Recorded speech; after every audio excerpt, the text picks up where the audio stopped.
December 4వ తారీఖు పౌర్ణమి గురువారము కృత్తికా నక్షత్రము గురు పౌర్ణమి అండి. చాలా గొప్పదైనటువంటి తిథి.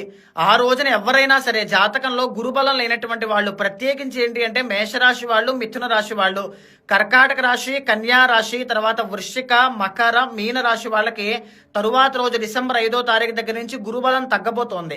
దీనివల్ల ఫైనాన్షియల్ ప్రాబ్లమ్స్ అనేటువంటివి కావచ్చు, లేకపోతే పెళ్లి విషయంలో, కెరీర్ విషయంలో అనేక మార్పులు రాబోతున్నాయి. ముందు జాగ్రత్తగానే డిసెంబర్ 4వ తారీఖున దగ్గరలోని శివాలయానికి వెళ్ళండి. శివుడికి పంచామృతాలతో అభిషేకం చేయించండి. గురుబలం పెరగడానికి గురుడికి సంబంధించిన జపాలు, హోమాలు చేయించండి. దత్త చరిత్ర అనేటువంటిది పారాయణ చేయించండి. లేకపోతే జాతకంలో కృత్తికా నక్షత్రం కాబట్టి ఆ రోజున జాతకంలో ఉండేటువంటి కుజదోషము కానీ, కాలసర్పదోషం కానీ, దీర్ఘకాలిక ఆరోగ్య సమస్యలు, జాతకంలో ఎప్పటి నుంచో ఇబ్బంది పెడుతున్నటువంటి దోషాలకు కానీ ఆ రోజున పరిహారం చేయడం వల్ల చాలా గొప్పదైనటువంటి ఫలితాలు చూస్తారండి. నేను పైన ఒక మంత్రాన్ని పెడుతున్నానండి, గురుగ్రహ మంత్రము. ఆ మంత్రాన్ని తప్పకుండా ఆ రోజున పారాయణ చేయండి, లేదా జపము ఒక 16 సార్లు అయినా చేయండి. గురుబలం తప్పకుండా పెరుగుతుంది.